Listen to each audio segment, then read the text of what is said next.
Bonjour mesdames et messieurs, je m'appelle Koulibaly, je suis ivoirien, je viens du nord-ouest de la Côte d'Ivoire, précisément dans le Woroba. Et dans ma région, nous parlons le Woroduka à Ségla, le Mauka à Touba et le Koyaka à Makono. Chaque vendredi, nous faisons une vidéo pour aider les frères et sœurs qui souhaiteraient comprendre et parler notre langue maternelle. Et aujourd'hui, notre thème est les bénédictions.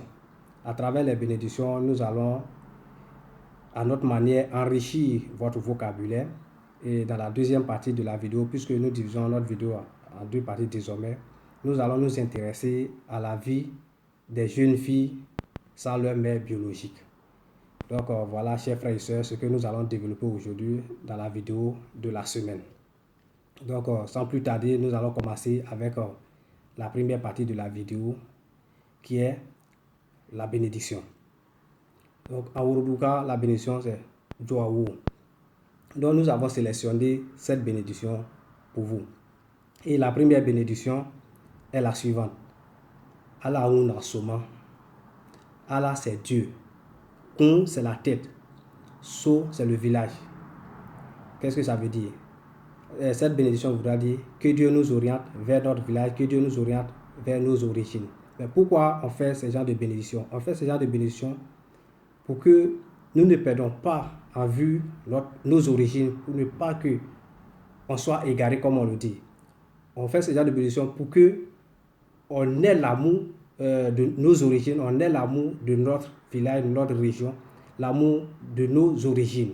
Parce que, comme on le dit, Allah Ounasoma, si on part vers notre village, si on s'oriente vers nos régions, on y découvrira les problèmes, on va comprendre, on va voir les parents qui y vivent et les besoins qu'ils ont. Et ensemble, on va essayer de résoudre les problèmes.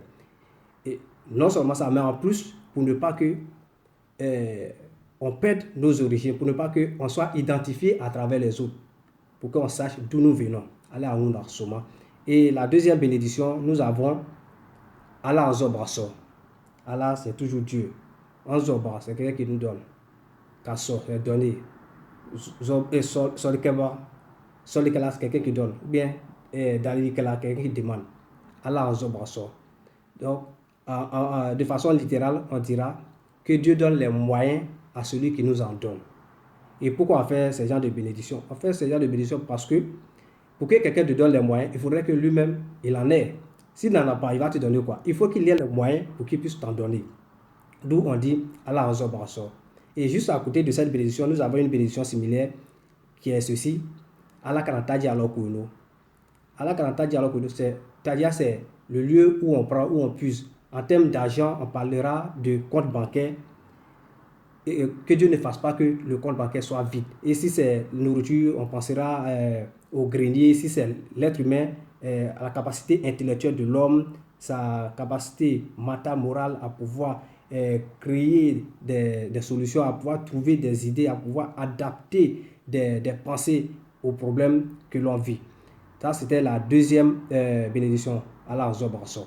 La troisième bénédiction, nous avons Allah Kanazle Moye. Allah, c'est Dieu. Mort, c'est l'homme. Stress, c'est la fatigue. Qu'est-ce que ça veut dire en français? Allah Kanazle Moye. Que Dieu ne fatigue et que Dieu ne fasse pas qu'on se fatigue pour autrui.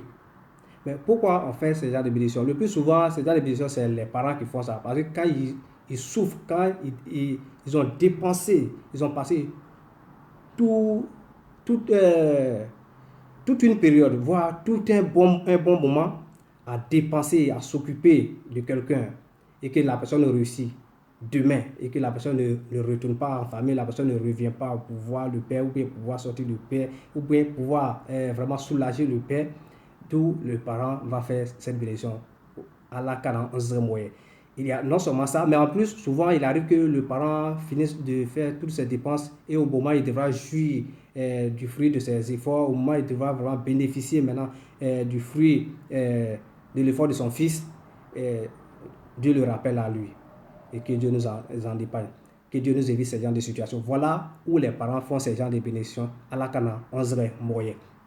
Ça, c'était la troisième bénédiction. Maintenant, la quatrième bénédiction, on a Allah Angodia Musobaluye. Allah, c'est Dieu. Kangodia, c'est-à-dire qu'aimer. Muso, c'est la femme. Musobalu, les vieilles femmes. Mais qu'est-ce que ça veut dire en français? En français, ça voudrait dire que Dieu fasse qu'on soit aimé par les vieilles femmes. Mais pourquoi on fait ce genre de bénédiction? On fait ce genre de bénédiction parce qu'on sait que la femme est amour, la femme est généreuse et la femme, c'est elle qui donne la vie. Donc quand la femme est dans une affaire, ça ne choue pas. Et quand la femme s'engage pour une affaire, elle s'engage proprement. Elle ne le fait pas à demi-mesure. C'est-à-dire qu'un pied dedans, un pied dehors. Non. Quand la femme s'engage pour une chose, elle est engagée. La femme est généreuse, la femme est amour. D'où chez nous, on prie qu'on soit aimé par les femmes. Parce que quand tu es aimé par la femme, rien ne va te résister, rien ne va échouer. Mais à ne pas confondre avec certaines personnes qui nous taquinent avec cette salutation, voire cette bénédiction en disant que Allah Ngoudia Mousso Bebe Baluye, Allah Ngoudia Mousso Bete Baluye, ou bien Allah Ngoudia Mousso Didi Baluye. C'est différent. Mousso Balou, c'est la vieille. Mousso Bobalou, c'est la grosse femme. Mais le Wuruduka ne dira pas Allah Ngoudia Mousso Bobaluye. On dit plutôt Allah Ngoudia Mousso Baluye. Ok, bien. Ça, c'est la quatrième bénédiction. Nous passons maintenant à la cinquième bénédiction qui est Allah Imien Djiglo. Allah, c'est Dieu. Djiglo, c'est l'espoir, l'appui, le soutien. Djiglo, Kimien Djiglo. Donc, ici, en français, Allah Imien Djiglo, ça voudrait dire que Dieu fasse que tu restes longtemps le soutien, que tu restes longtemps l'espoir. Et pourquoi on fait ce genre de bénédiction? On fait ce genre de bénédiction pour dire que parce que celui qui est votre espoir, quand vous avez un problème, même si la personne n'arrive pas dans un premier temps à résoudre le problème à 100%, mais du fait que la personne t'écoute, c'est déjà quelque chose. Quand tu as un problème, tu appelles la personne t'écoute, la personne essaie de te proposer ou bien de t'orienter vers certaines personnes, ça c'est déjà quelqu'un, c'est déjà espoir. Mais et au-delà de ça, maintenant, la personne peut apporter les soutiens dont tu attends. Mais dans un premier temps, quand tu appelles quelqu'un et que la personne t'écoute, la personne est là pour te faire des propositions de solutions, des idées, c'est déjà un espoir. Ali Miedjiglo, c'est-à-dire que Dieu fasse que tu restes longtemps là pour pouvoir sauver, pour pouvoir assister, pour pouvoir apporter du soutien. Ça, c'était la cinquième bénédiction. Nous passons maintenant à la sixième bénédiction qui est Allah Kana, on est mort là. Allah, c'est Dieu. Kaïdé, c'est s'accrocher. Mort, c'est l'homme. Allah Kana, c'est que Dieu ne fasse pas. Donc, de façon, en français, ça signifie que Dieu ne fasse pas qu'on dépende d'autrui. Maintenant, mais quand on dit Canada, dès ça accroché, mais ici, dans cette bénédiction, on ne parlera pas d'accrochage, on parlera plutôt de dépendance. Que Dieu ne fasse pas qu'on dépende d'autrui. Mais pourquoi on fait ce genre de bénédiction? Ça, c'est tout à fait évident. Parce que vous le savez très bien que quand on dépend de quelqu'un, ce n'est pas facile. La vie de dépendance est très, très difficile. Vous n'êtes pas vous-même, vous ne pouvez pas décider. Vous êtes toujours obligé d'attendre le OK de l'autre avant d'entamer quelque chose ou bien avant de commencer un quelconque projet. D'où on dit à la Canandembola que Dieu ne fasse pas qu'on dépende de l'autre, que Dieu fasse qu'on soit toujours indépendant pour que nous-mêmes nous puissions commencer, nous puissions faire, nous puissions entamer nos projets, nous puissions lancer des bases de développement sans toutefois dépendre de quelqu'un. Parce que dépendre de quelqu'un, c'est synonyme d'attente. Et le plus souvent, vous attendez et vos attentes ne sont pas vraiment satisfaites. Donc voilà pourquoi on dit en Roudougou, à la Cana, on démola, parce que démola t'est collé. Voilà. Donc ça c'était notre 6e bénédiction. Maintenant passons à la 7e bénédiction qui est Ala on y a une onye, Ala en bekima, Ala en ningenyono. Ala c'est Dieu. Kadiano est semé. Kabekima s'entendre, quand ningenyono être amour. Être amour. Et qu'est-ce que ça veut dire en français? Cette bénédiction en français voudra dire que Dieu fasse qu'on s'entende, que Dieu fasse qu'on s'unisse, que Dieu fasse qu'on regarde dans la même direction. Mais pourquoi on fait ce genre de bénédiction? C'est tout à fait évident. On fait ce genre de bénédiction parce qu'on sait très bien que avec l'entente, l'amour, l'union, tout est possible. Quand j'ai un problème, je peux expliquer à quelqu'un. À partir du moment où on s'entend, à partir du moment où on fait tout ensemble, donc la personne va s'ouvrir à moi, la personne va m'aider, la personne va m'apporter quelque chose dont j'ai besoin. D'où on dit à la mbekima, nonga bekima, kushema lelo, nonga dianyonye, kushema lelo. Et avec l'union, rien ne peut nous résister. Avec l'entente, rien n'est impossible parce que je n'ai pas peur d'entreprendre. Et avant d'entreprendre, je vais parler à l'autre parce que nous sommes déjà un, nous sommes déjà ensemble, on fait tout ensemble, comme on le dit. Qui bekine qui wikine on ko bek nyom on ko bek nyom on y a dit on veut donc chers frères et sœurs nous avons choisi cette bénédiction pour vous dire allez en ya nyonye allez en mekima allez en ninge nyono pour que on se couche mangala nyom on se couche mangala kine et il y a des choses si j'étais offensé, tu peux me pardonner, si tu m'as offensé, je t'ai pardonné et ensemble on peut asseoir un développement durable dans notre famille, dans notre village, dans notre belle cité, dans notre grand Woroba. Donc, chers frères et sœurs, voilà un peu ce qu'on avait apporté cette semaine concernant le vocabulaire pour vous, chers frères et sœurs, vous qui apprenez avec nous.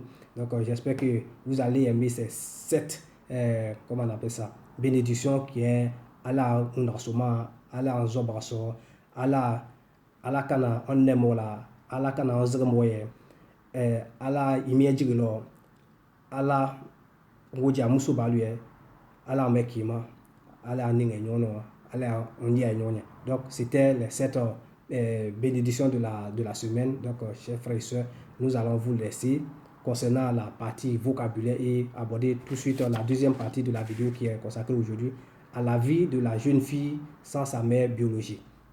Qu'est-ce que nous voulons dire à travers ce thème? Comme vous le savez très bien, le plus souvent nos mères envoient leurs filles chez leurs soeurs, voire chez leurs frères, dans une autre cité, voire dans un autre village, ou même dans une autre région, où elle devra aider sa soeur, son frère. Et souvent, elle aussi, elle devra apprendre à faire des petits métiers, et il y a certaines mères qui vont à l'école. Mais contrairement à ce que notre mère attend, c'est pas le plus souvent ça. La fille que notre mère a envoyée chez sa soeur, ou sur son frère, ou bien son oncle, une connaissance, cette fille devient la fille, l'homme a tout fait dans la maison. C'est elle qui va faire tous les travaux de la maison. Elle va laver la maison, elle va faire la vaisselle, elle va aller au marché, elle va faire tout dans la maison. Et le plus souvent, quand elle finit tous ses travaux, même elle n'est même pas remerciée. La femme qui s'occupe d'elle va trouver qu'elle n'est pas propre, elle ne sait pas travailler, elle ne fait rien. Et elle est victime des injures, malgré qu'elle est en train de travailler. on va l'insulter, on va la traiter de n'importe quoi, de tous les noms, comme on le dit. Et pendant ce temps, il arrive que souvent, notre mère qui est en train d'insulter enfant des gens, elle-même, elle est des filles. Et pendant ce temps, ces filles-là, qu'est-ce qu'elles font? Elles ne font rien d'homme. C'est la fille-là qui va tout faire. Elle va faire la vaisselle, elle va faire la lessive, elle va faire la cuisine. Et pendant ce temps, elle-même, ses enfants sont en train de dormir. Et si par malheur, il y a quelque chose qui se garde dans la maison, c'est elle qu'on va accuser. Souvent, même d'autres commettent des fautes, ou bien des erreurs, ou bien font des choses vraiment pas normales dans la maison, mais c'est elle qu'on va accuser, puisqu'elle n'a personne pour la défendre. Elle est livrée à elle-même. Et quand il y a vol d'argent dans la maison, c'est elle qu'on accuse. Même si elle veut se justifier, on ne va pas lui accorder le temps, on ne va pas la laisser parler. On dit c'est toi la voleuse, c'est toi la sorcière. Et si par malheur même elle a perdu sa mère, on va l'insulter avec ça. Oui, le vol là, c'est pas dans ma maison ici, ça va se faire. Tu vas pas voler dans ma maison ici, sorcière. Tu as tué ta maman, moi tu peux pas me tuer. Elle va traiter la pauvre de tous les noms. Comme si c'est elle qui a volé, ou bien comme si c'est elle qui a fait que sa mère ne vit plus. Mais ce que notre mère du jour oublie, en agissant ainsi, à l'endroit de l'enfant de l'autre, tu oublies que tu es en train de la former sans t'en rendre compte. Parce qu'elle fait tout. Et toi, avec tes enfants, pendant ce temps, elles dorment, elles ne font rien. Tu penses que tu es méchante. Tu n'es pas méchante. Tu es gentil au contraire. Tu es en train de former enfants des gens et tu es en train de gâter toi-même tes enfants. Parce que demain, aucun travail ne va inquiéter notre soeur. Elle saura tout faire. Et pendant ce temps, tes enfants, qu'est-ce que ça fait? Rien. Dormir, manger, se promener. Et notre soeur, elle n'a pas droit à ça. Si elle a fait erreur de mettre son pied dehors, qu'elle a fait 200 mètres, 300 mètres hors de la cour, on va dire tout de suite qu'elle est allée chercher garçon. C'est pas dans ma maison là, tu vas accoucher. Ta grossesse là, tu vas aller chez tes parents. Ta maman que tu as tuée là, tu vas aller t'asseoir là-bas. Comme si elle n'est pas être humain, comme si elle n'a pas droit à se détendre. Et pendant tout ce temps, quand il y a les fêtes ou bien il y a les manifestations, où elle devra bien s'habiller maintenant parce qu'elle fait tous les travaux à la maison, on doit la récompenser. Non. Madame va bien s'occuper de ses enfants, elle va bien habiller ses enfants. Et l'autre qui est avec elle, là, qui fait tous les travaux, elle, on attend la veille même de la fête pour lui dire va chez le couturier, il n'a qu'à faire quelque chose rapidement pour mettre sur toi. Soit ces gens de filles-là, le plus souvent vous allez les voir le jour même, le jour de la fête, mais elle est assise chez le couturier, découragée, souvent même en train de pleurer parce que c'est même pas sûr que le couturier finisse. Si le couturier est gentil, il va couper quelque chose comme ça pour mettre sur elle. Sinon, le monsieur, il est débordé. Tu n'as pas déposé le panier à temps. Et depuis un mois, elle a déjà déposé le panier pour ses enfants. Pour ses enfants, c'est prêt. Et puis, ce n'est pas les coupés couliers qu'on met sur elle. C'est les vrais modèles en cours pour les filles qui ne font rien, qui dorment. Même au niveau des factures, son nom est dedans. Quand on vient la voir, elle est assise en train de suivre la télévision. Bah, on éteint. Toi, tu payes quoi ici? Tu sais pas, c'est toi, tu fais facture là, ça augmente. Le mois passé, on a payé 1000 francs. Ce mois-là, ça fait 1500. Tu fais rien, tu es toujours devant la télévision, en train de regarder. Tu n'as rien à faire. C'est parce que tu n'as rien à faire, tu es assis devant la télévision. Va laver les assiettes, va laver tant. Tout ça là pour ne pas qu'elle ait le temps de s'asseoir, de se distraire, de se détendre un peu.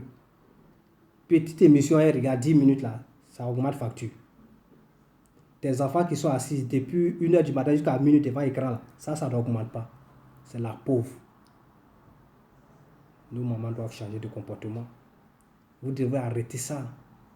C'est enfant de quelqu'un, tu as rien traité comme ça aujourd'hui. Tu connais l'avenir, tu sais ce qui t'attend demain. Non, nous ne souhaitons pas le mal à quelqu'un, mais nous voulons dire, aujourd'hui tu sais, toi tu es là avec tes enfants. Tu l'as fait souffrir. Tu es sûr que sa maman allait lui faire ça? Ou bien toi-même, ça va te plaire si quelqu'un fait ça à tes enfants? Non. Mais pourquoi tu le fais? Est-ce que si tu mets les enfants sur le même pied d'égalité, tu les traites de la même manière, c'est ça qui a fait que tes enfants ne vont pas réussir? Non. Les enfants vont bien réussir. Bien même. Parce que tu as amour, tu ouvres ton cœur à l'enfant de l'autre. Donc, Dieu va te ramener le même amour. Dieu va faire tes enfants vont réussir. Mais quand tu es méchante à l'endroit des enfants des autres, ça va revenir sur toi. Comme on le dit, le mal retourne toujours contre celui qui le fait. Qui sème le vent récolte la tempête. Aujourd'hui, tu fais souffrir l'enfant des gens, mais c'est sûr que demain, tu vas récolter. Et souvent, nous avons nos papas qui arrivent, quand ils viennent, on leur explique voilà ce que la fille a fait. Ils ne cherchent même pas à comprendre. Il va commencer à insulter la petite. Et quand elle n'a pas la chance, mais il va commencer à la bastonner. Il va tomber sur l'enfant des gens, commencer à la frapper.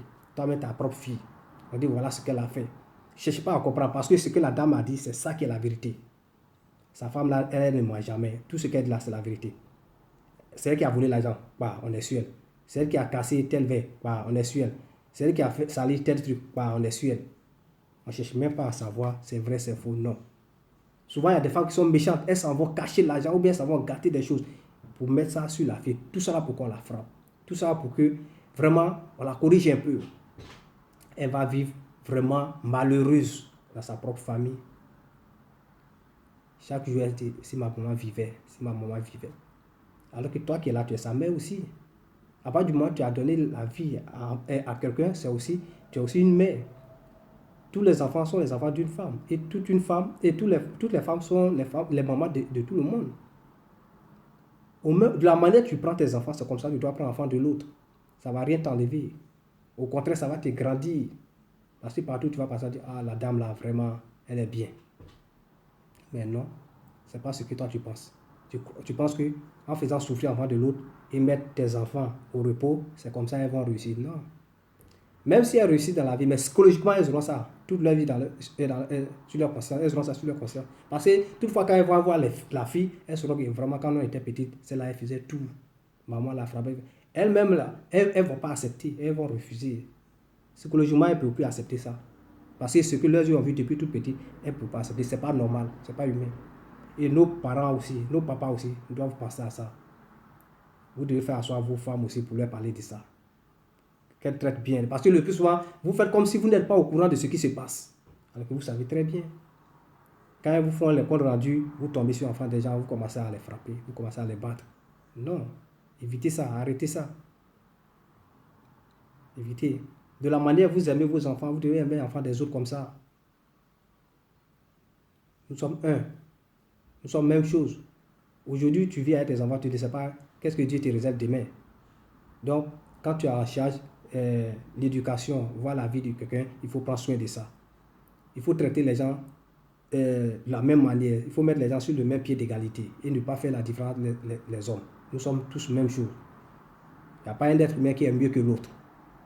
Chers mères, nous nous adressons à vous. Cette vidéo, c'est pour vous. Prenez soin des gens. Quand vous avez enfant des gens chez vous, prenez soin d'eux. Pour ne pas prendre soin d'eux. Parce que le plus souvent, le garçon, il n'y a pas de problème. Quand le garçon, sa mère n'est pas là, et qu'il arrive à un certain niveau, il a un certain âge, il peut sortir pour aller louer maison. C'est normal. Mais quand la femme, la jeune fille qui n'est pas mariée, elle décide d'aller louer maison, on sait ce qu'on lui dit. C'est pour aller pratiquer la prostitution. Donc la jeune fille est obligée de rester en famille jusqu'à ce qu'elle ait un mariage.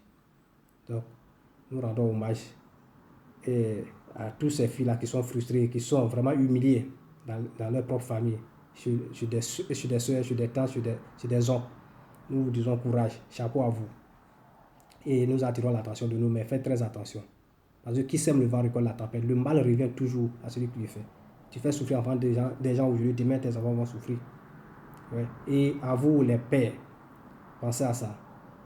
Vraiment, ne suivez toujours pas ce qu'on vous dit. Cherchez à vérifier d'abord. Vérifiez avant de prendre parti. Vérifiez avant de juger. Donc, chers frères et sœurs, c'est ce qu'on avait à dire dans cette vidéo. Attirer l'attention de nos mères sur la vie des jeunes filles qui sont avec elles et aussi de nos parents aussi, vraiment, qu'ils fassent très attention sur ces genres de comportements-là, qui vraiment parlent à leurs femmes, qu'elles fassent très attention, qu'elles prennent soin des enfants des gens.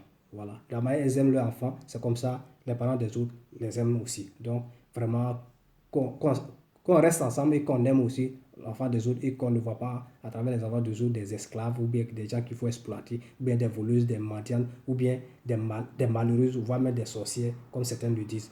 Non. Donc, chers frères et sœurs, c'est votre vidéo de la semaine. J'espère que vous allez aimer la partager pour que le massif de personnes ait ça. Donc, aujourd'hui, nous faisons un big up à toutes les coordinations des SOFA du RHDP demain, c'est aujourd'hui, qui font du bon boulot et qui accompagnent leurs mentors, leurs leaders. Nous vous disons merci pour tout ce travail que vous apportez sur le terrain. Et au-delà aussi des coordinations, nous faisons un big up à leur président, le jeune frère Meke Koulibaly, qui est le président des SOFA, du RHDP, demain c'est aujourd'hui, qui ne cesse d'innover, qui ne cesse d'avoir des idées nouvelles vraiment pour mener à bien ses activités. Nous te saluons, Meke Koulibaly, depuis ta position. Donc voilà, chers frères et sœurs, ce qu'on avait à dire dans cette vidéo. Donc maintenant, permettez-moi de conclure en anglais. Hi everyone, my name is Koulibaly. I come from Ivory Coast, precisely in the northwest of Cote d'Ivoire. In my region, we speak Woloduka in Sigla, Mauka in Tuba, and Koyaka in Makono. Today, my topic is the blessing. And the second part of my video, I talk about abused girl. We have our sister who suffer sometimes in their own family because their mother is not there or they live with other women. So we have to talk about that to attract the attention of everybody about that in order that we change our character, our behavior to stay together, to build or to increase our region together. That was my weekly video and I think you will like it, you will share it in order that many people get it. Donc, chers frères et sœurs, c'est votre vidéo de la semaine. Nous allons nous dire au revoir tout en nous donnant rendez-vous la semaine prochaine. D'ici là, portez-vous bien. Au revoir.